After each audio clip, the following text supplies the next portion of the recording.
Hiya! Hello doll fans and welcome back to Beauty Inside a Box. Today we are going to be talking about the many failed attempts at an action-orientated fashion doll line which have happened throughout history. Now, I made a whole video before about anti-Barbie doll lines, which are basically doll lines which try and go against the hyper-feminine aesthetics of Barbie. And I do think a lot of these action figure fashion doll hybrids kind of fall into a subsection of anti-Barbie dolls. Before we get started, I know a lot of you will know this already, but I thought it was important that we go over and outline what exactly is an action figure and what exactly is a fashion doll. So, of course I went to the fountain of knowledge, which is Wikipedia, and Wikipedia defined an action figure as a posable character model figure made most commonly of plastic and often based on characters from a film, comic book, military, video game, or television program, fictional or historical. These figures are usually marketed towards boys and adult collectors. The term was coined by Hasbro in 1964 to market G.I. Joe to boys, whilst competitors called similar offerings boys' dolls. And Wikipedia defined fashion dolls as dolls primarily designed to be dressed to reflect fashion trends. They are manufactured both as toys for children to play with and as collectibles for adults. The dolls are usually modelled after teen girls or adult women, though children, male, and even some non-human varieties exist. Contemporary fashion dolls are typically made of vinyl or another plastic. So there you go, we have a definition of what is an action figure and what is a fashion doll. Now, as I said before, a lot of toy companies have tried in the past to merge the two concepts together and basically make a kind of action figure for girls. Obviously, as I've said before on my channel, anyone can play with anything, but there is a lot of gendered marketing out there and it is quite fascinating. Now, funnily enough, a lot of these action figure fashion doll hybrids don't last very long. They're never very popular, and I just want to preface this video by saying I don't think an action figure fashion doll is impossible. I think duality is important. Like, kids should be able to find a doll which they can dress up and make glamorous and feminine, but they can also use to climb and run and jump and play out action-orientated play patterns. They should be able to do both. But anyway, let's talk about some failed attempts at action figure fashion doll lines. These are in no particular order, by the way. First of all, I wanted to talk about Dusty and Sky. Now, I'm probably going to talk about this doll in my next episode of Dolls of the Decade as well, because the next episode is the 70s, and this doll came out in 1974. Dusty and Sky were made by Kenner, and they were advertised as being sports action dolls. They were around the same height as Barbie, but their waists were slightly thicker, their chests were smaller, and their feet were flat, so they were unable to wear Barbie's high heels. Dusty had platinum blonde hair in a shag style. I don't know what that is. It says a popular trend in the 1970s, whereas Sky had a beautiful afro of curls. The first Dusty action doll came in 4 different sports variants. There was a golf doll, a tennis doll, a softball doll, and a volleyball doll. And these dolls had a kind of action feature where if you pulled their arm back, it would like swing back round and she could like hit a ball or hit a golf thing. Can you tell I'm not very sporty, okay? I'm not very sporty. She could play loads of different sports with this kind of spring-propelled arm movement that she could do. She also had hands that could grip things quite easily, and she also had a slightly wider stance than Barbie. I have to say, I really like these dolls. I think they're really cute. I think one of the reasons why they maybe didn't last very long is the fact that they look kind of weird. I'm not really sure what's going on with Dusty's face, but she kind of looks like she's in pain. Maybe it's a sports-related injury. Okay, next up, in 2017, we have the WWE Superstar dolls. Okay, WWE is something I know nothing about. Like, honestly, I've literally never seen this once in my life, but it's like wrestling, right? It's like wrestling, or like fighting or something.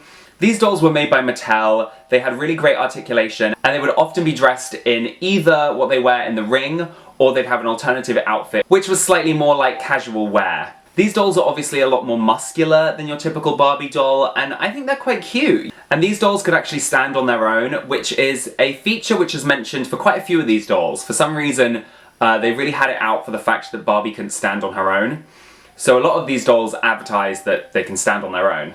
Next up, in 2001, we have Get Real Girl. I think the title seems kind of aggressive, like, don't tell me what to do. A description of these dolls on their website from the early 2000s says, while other dolls teeter on feet formed for high heels, Get Real Girls stand on their own 2 feet. Again, mentioning the fact that they can stand on their own. Have posable, fully articulated bodies and display physical, toned, and definition for full action play. The girls' faces have soft, natural features and are dressed in authentic sports clothing. So this is another one of those dolls which I really feel is like coming for Barbie. Like, they really want to emphasize the fact that they are not your typical Barbie doll. Even though I find that kind of coming for Barbie attitude a little bit petty, and like, why isn't there room for both dolls on the market? I have to say, I do quite like these dolls. They look quite cute, their faces are really expressionate, and they have really good articulation. They basically have like the made-to-move bodies. They have like double joints in the knees, and they do a variety of different sports like surfing, snowboarding, backpacking, basketball, and soccer.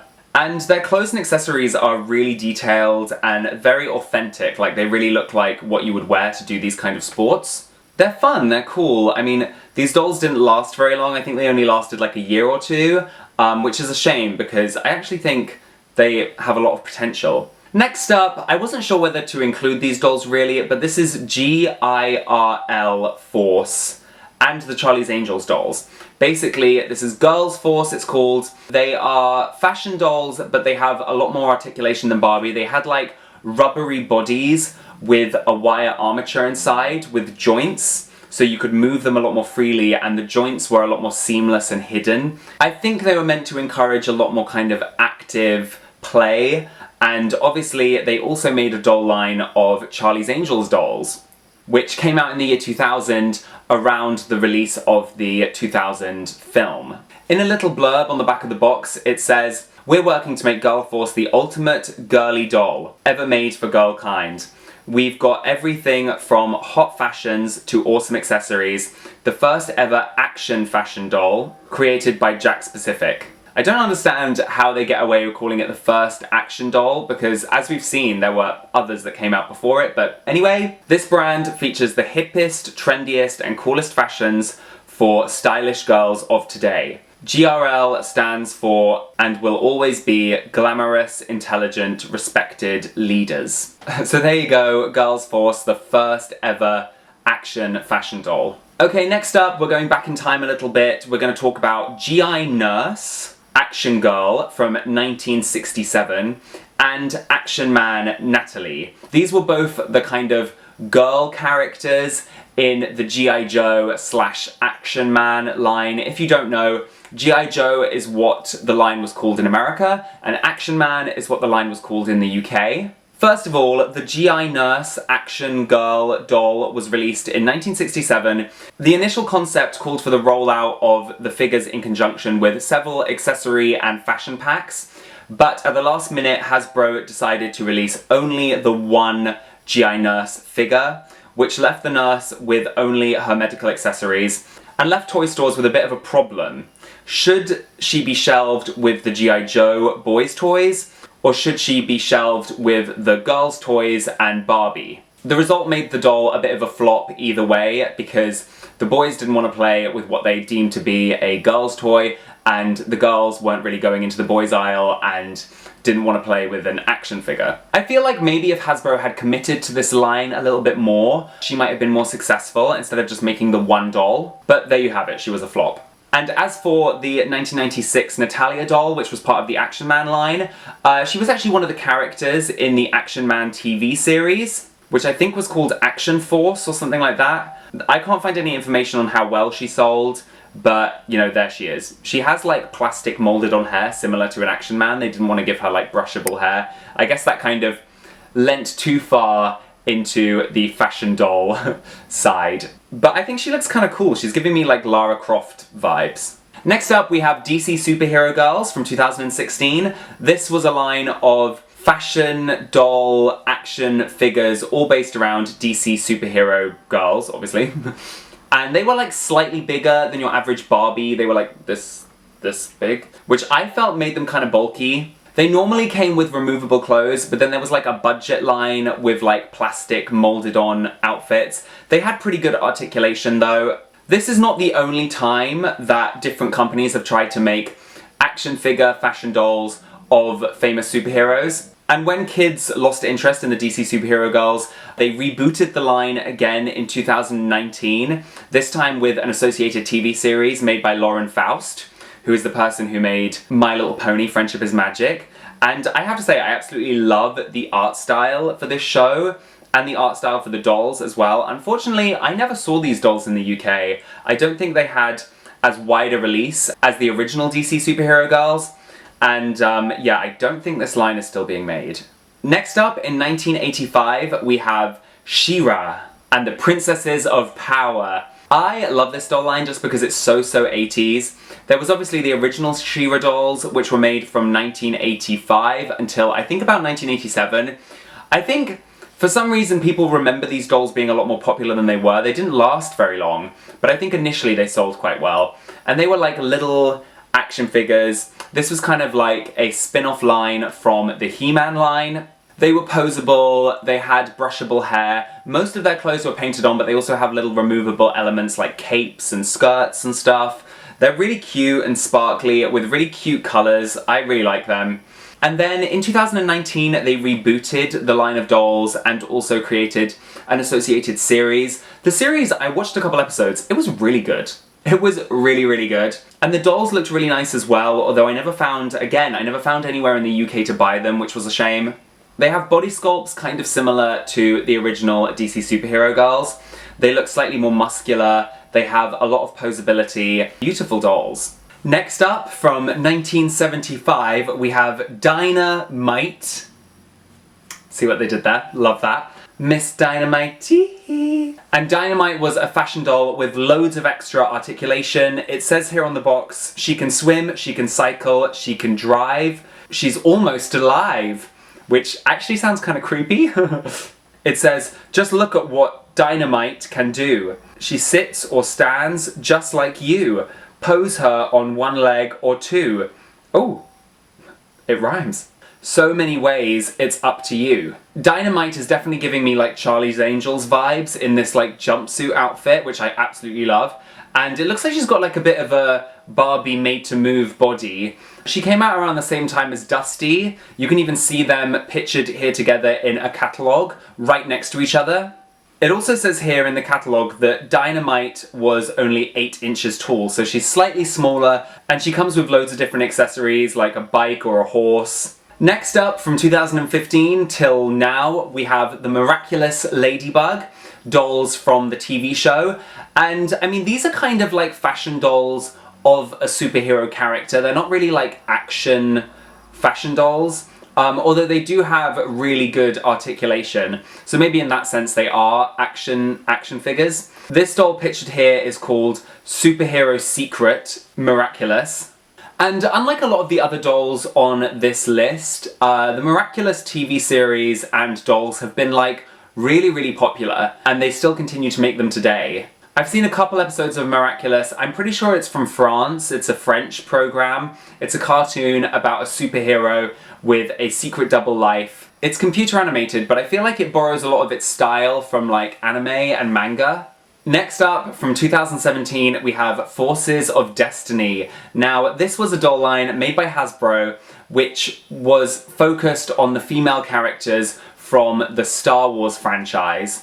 They had mostly painted on plastic clothing with the like occasional bit of material clothing, which kind of confuses me. Like, just make a decision. Are you gonna have removable fabric clothes or are they gonna be painted on? But unfortunately, the Star Wars franchise does not have a diverse array of female characters, and I think that kind of became quite apparent from this doll line. Jenny Nicholson did a whole video about this doll line, a video which I absolutely love, and it goes into great detail about why exactly this doll line didn't really make sense and was very short-lived. They had like one deluxe doll of Leia in her original outfit, which I really want and I haven't been able to find anywhere.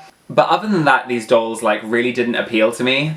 Next up we have Golden Girl and the Guardians of the Gemstones, which is definitely a She-Ra ripoff, I would say. I mean, the main character, Golden Girl, looks very similar to She-Ra, and they were a similar size. They also came out in 1985, which maybe means they weren't copying her because they came out so close together, but anyway. These are cute. I don't think the designs are as nice as the She-Ra dolls. I'm starting to think now I should have done this video in chronological order, but anyway. Next up, also from 1985, we have Princess Guinevere and the Jewel Riders. These are again quite similar to She-Ra. They have a little bit more articulation though, it looks like. And I have to say, I love these. They're so cute. They're like kind of campy and feminine, whilst also being like action figure dolls. I think these are a really nice hybrid of like fashion dolls and action figures. They're really cute. I love their beautiful, like brightly coloured hair and their super 80s design. I really like these. They're really cute. And last but not least, I thought we had to talk about Barbie. Barbie herself has even tried to branch out into action figure style dolls. In the mid-90s, we had Barbie flying superhero dolls. You can see them here in this image. They were like sparkly superhero dolls with really great articulation. We've also had the Made to Move Barbie, which has a similar premise to a lot of action figure dolls, which is just that they have great articulation. And also in the mid-2010s, we got a lot of Barbie films based around action and adventure, like the Barbie Superhero Doll, Barbie Starlight Adventure, and Barbie Spy Squad. The dolls that accompanied those films were definitely a sort of action figure fashion doll hybrid. I think around that time Barbie was trying to branch away from her own image and give off a more proactive persona. Unfortunately, I didn't really like the designs for these dolls. I thought they were quite uninventive, and I really didn't like the plastic molded on clothing. You know, Barbie fundamentally is a fashion doll, so you should be able to change her clothes, in my opinion. So there we have it, doll fans. I spoke about a couple different doll lines which were trying to become action figure fashion doll hybrids, which maybe didn't have as much success as they were originally hoping. Let me know if there are any action figure fashion doll hybrids that I missed out. I know there are a lot that are based on anime and manga, but I feel like that could be its own separate video. Also, let me know what you thought of the dolls I spoke about in the comments. Also, don't forget to like this video if you enjoyed it and subscribe to my channel if you're new here. Check me out on Instagram and TikTok, and I will see you real soon, doll fans. Bye!